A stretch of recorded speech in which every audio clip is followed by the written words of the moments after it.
qu'est-ce que la libéralisation des échanges? C'est ce que nous allons voir. Donc en fait le principe c'est tout simplement l'ouverture des frontières.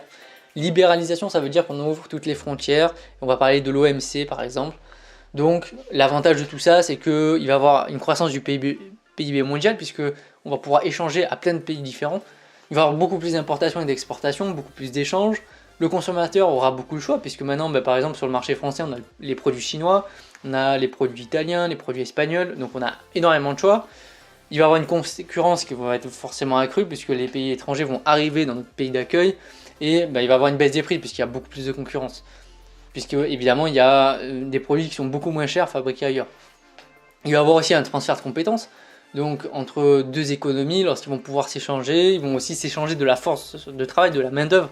Il y a des personnes qui travaillent dans toute l'Europe qui vont pouvoir justement transférer leurs compétences et apprendre des compétences des autres. Et évidemment, ça va favoriser aussi les IDE, donc les investissements directs à l'étranger, donc investir dans d'autres pays. La problématique de ça, de la libéralisation des échanges, c'est qu'aujourd'hui il y a la notion de protectionnisme. C'est quoi? C'est tout simplement en fait des États qui vont défavoriser les produits qui viennent de l'étranger en mettant en place des taxes. Donc c'est par exemple ce que fait l'Amérique en mettant des taxes à l'entrée des pays, je crois que c'est de la Chine.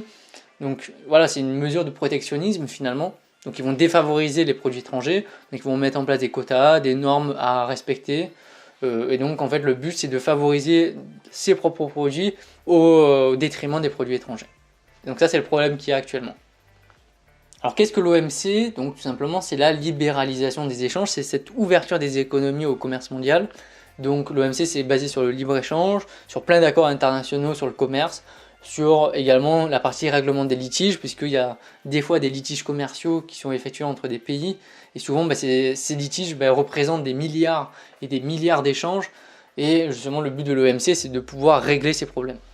L'OMC il y a plusieurs principes, donc le premier c'est la non-discrimination, donc c'est-à-dire faire en sorte que toutes les personnes qui adhèrent à l'OMC, elles vont obéir aux mêmes lois, elles vont bénéficier des mêmes règles, il n'y a pas de discrimination. La deuxième chose, c'est le traitement national. Donc, c'est quand on adhère à l'OMC, il ne faut pas défavoriser les produits qui viennent des pays étrangers. Donc, voilà, il ne faut pas mettre en place des taxes ou des normes pour pouvoir restreindre justement l'arrivée des produits étrangers. Également, il y a la partie concurrence loyale. Donc, il va pas falloir, une personne qui pratique l'OMC, elle va pas devoir aller dans un autre pays et massacrer tous les prix, ce qui était le cas de la Chine, en arrivant sur le marché français et en mettant en place des produits vendus 2 à 3 fois moins cher que ce qui se fait en France. Donc ça c'est interdit par l'OMC, on ne peut pas arriver sur un marché et imposer ses prix aussi faibles par rapport au marché local.